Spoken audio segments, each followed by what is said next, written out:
you are eating cancer. Yes. Internationally renowned health teacher Barbara O'Neill shared acid-forming foods that cancer cells love, the ones that create an environment where disease can thrive. Cancer loves acid. But do you know why? And how does our diet play a role in this? Stick around, because we're about to reveal 9 common acid-forming foods you should avoid to help your body naturally defend against cancer. Let's quickly look at why maintaining a healthy pH balance in our body is so crucial. The pH of our body is more than just a number. It's an indicator of our health. 7 is considered neutral on the pH scale, which goes from 0 to 14. The ideal pH range for human blood is 7.35 to 7.4, which is slightly alkaline. But here's the catch. When it comes to the cellular environment, where diseases like cancer take root, a pH of 5.5 is a harmful zone. Disease develops at this acidic pH, particularly yeast, fungi, and most importantly, cancer cells. Cancer not only thrives in acidic settings, but also in low oxygen and high sugar environments. This is why when people come to Barbara seeking help fighting cancer, the first steps are to alkaline their diet,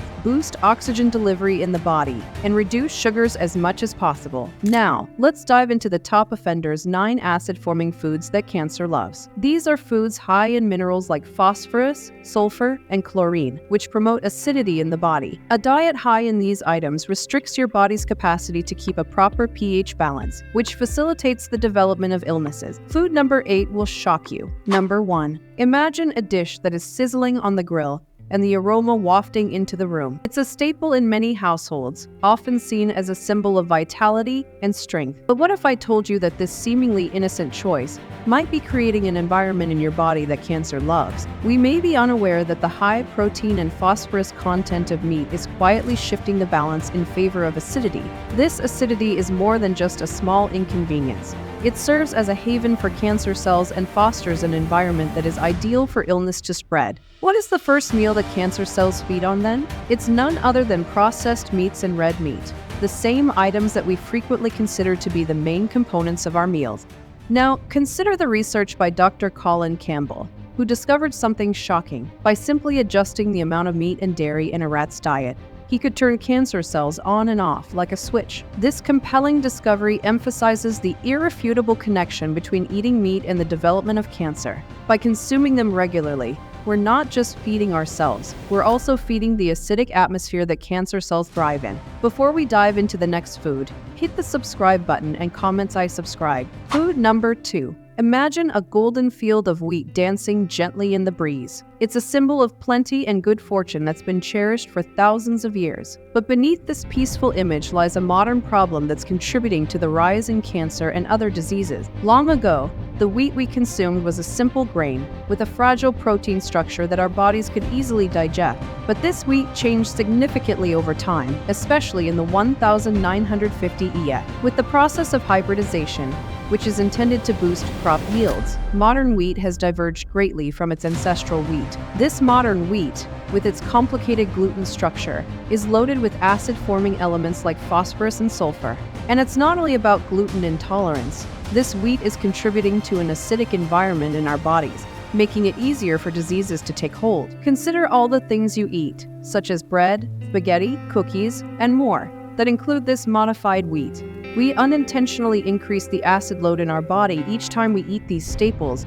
So what's the second food that feeds cancer cells? It's the very foundation of our modern diet, hybridized wheat. This seemingly innocent grain is playing a major role in creating the acidic conditions that cancer cells love. Food number 3. Picture yourself at the beginning of the day, holding a warm cup of coffee, the aroma tantalizing your senses, and the first sip providing a wave of warmth and energy. This is a sacred ritual for many, a peaceful moment before the day becomes busy. However, what if the effects of that cup of coffee went beyond simply waking you up? There is a dark side to caffeine, the popular stimulant that can be found in tea, coffee, and energy drink. It gives you the much-needed boost, but it also subtly makes your body's environment more acidic. This is more than just a small annoyance. It's fostering an environment that cancer cells find irresistible. Your body needs to work harder to maintain a pH balance when you consume a lot of acidic foods, such as processed snacks, animal protein, and coffee. This increased work depletes sodium, potassium, magnesium, and calcium, essential alkaline minerals, which increases your body's susceptibility to degenerative and chronic illnesses. But there's more to the story. Sugar is a common combination of caffeine and another acidifier. The combination thus doubles the acid load, further tip the scales in the direction of a disease-prone environment. Thus, keep the hidden cost in mind while you sip your morning coffee. A seemingly harmless routine could be escalating a far more serious issue. Food number 4. Adding a tablespoon of sugar to your tea and stirring it in to see it dissolve, and add a little sweetness that lifts the whole cup. It's a harmless pleasure that we may all appreciate occasionally. Beneath this charming surface, however, is a hidden threat, one that is unnoticeably fostering the exact environments that make cancer possible. Sugar has a pH of 0 by itself, but once inside your body, that's when the real story starts.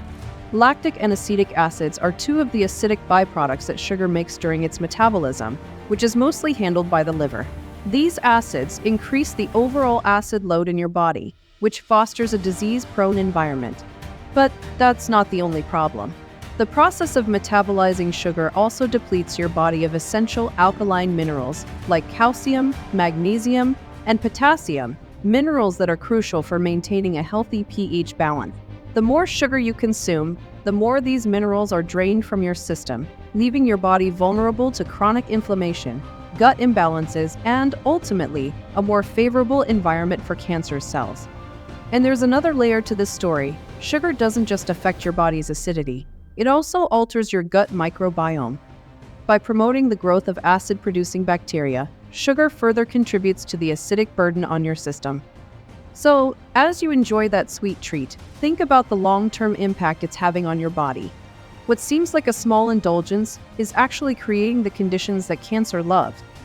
And now, the big reveal: what's the 4th food that feeds cancer cells? It's the sweet enemy we all know too well, refined sugar. While it may taste delightful, it's silently creating the acidic conditions that cancer cells need to grow. Food number 5. Imagine a gorgeously presented cheese board as the focal point of a get-together with friends. It would have a mix of flavors and textures, such as sharp cheddar and soft brie, with a blue cheese wedge taking center stage.